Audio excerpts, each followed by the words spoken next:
Sir nice please. IG sir গাঁদা করে সিদ্ধান্ত কেন নিল? সে কি গাঁদা গুড়? একজন মহিলা তো আমার সাথে আমার যেটা ব্যবসা করে আসামের নাম্বার আছে কোনো বিষয় এবং কোনো ধূমপান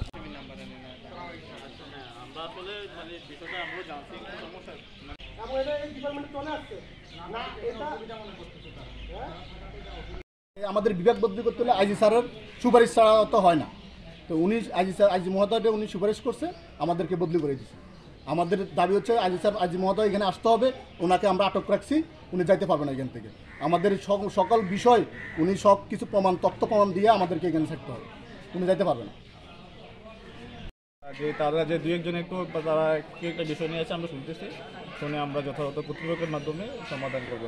এমনি কোনো সমস্যাই না, জাস্ট ওনারা হয়তো মনে একটু কষ্ট বা কোনো বিষয় নিয়ে ইয়ার করছে, আমরা তো শুনবো, শুনে সেটা। তাহলে কি জেলাকে অবরুদ্ধ এখন? না না না না, জেলার অবরোধ না, জেলার তো অর্ডার হয়েছে যে স্বাভাবিকভাবে আজকে সব মুক্ত হবে। না না, ওনার আজকে 13 তারিখে অপরাহ্নে ইয়া হচ্ছে আপনার রিলিজ, এবং কালকে সে তার যে দপ্তরে বদলি করা হয়েছে সেখানে সে যোগদান করবে, অফিস আদেশ যেটা হয়েছে।